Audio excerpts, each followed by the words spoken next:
Welcome to the Fear and Greed Afternoon Report for Friday, the 31st of March, 2023, end of the quarter. I'm Sean Aylmer. Every afternoon, we've got the 5 stories that happened today that you need to know about. Story number 1, the S&P ASX 200 finished the day and the quarter higher, but not the month. The bourse closed up 0.8% in today's session to 7,178 points. It was down more than 1% for the month, but up 2% since the beginning of the year. Today was a big day for the miners, with BHP, Fortescue Metals and Rio Tinto all finishing up between 2 and 4%. Positive sentiment out of China and slightly higher iron ore prices triggered the rise. It wasn't so good for the energy companies, with both Woodside and Santos down more than 1%. Macquarie Group had a good day. The major banks were mostly flat. Wesfarmers and Newcrest Mining Group were other outperformers. Woolworths, Coles and Aristocrat Leisure were the underperformers among the large caps at least, and the Aussie dollar heads into the weekend trading above 67 US cents. Story number 2, Donald Trump has been indicted by a Manhattan grand jury after a probe into hush money paid to porn star Stormy Daniels. He's the first former US president to face criminal charges.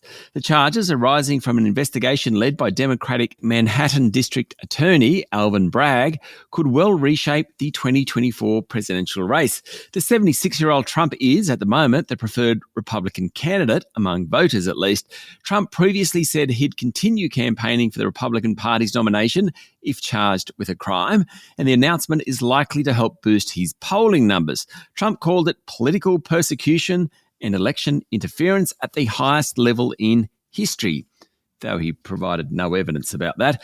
According to media reports, he's likely to hand himself in early next week to the Manhattan District Attorney's office, where he'll be fingerprinted, have a mugshot taken, and be interviewed by detective investigators.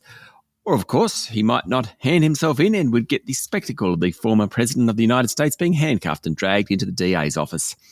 Story number 3, it's a big day tomorrow, especially for the Liberal Party, with the Aston by-election in suburban Melbourne being held. With Labor now holding power in all mainland states as well as federally, the by-election is particularly important for Liberal leader Peter Dutton. It comes after former Minister Alan Tudge resigned. No government has won a seat off the opposition in a by-election in more than 100 years. Story number 4, AMP shareholders today voted down its executive remuneration plan, still angry over the wealth management's financial performance 5 years after the Hayne Royal Commission.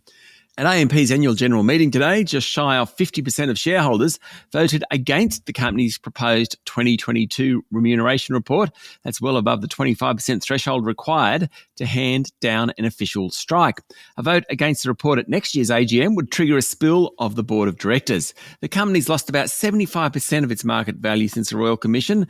AMP shares were down another 2.3% today.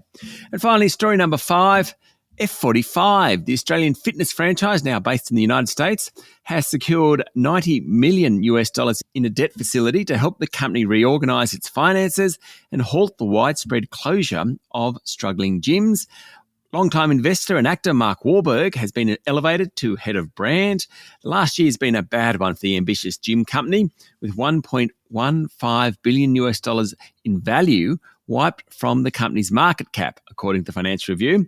The sudden resignation of Australian co-founder and chief executive officer Adam Gilchrist last July and a series of sharp earnings downgrades have pushed the company's shares, which are listed on NASDAQ, down 68% this financial year.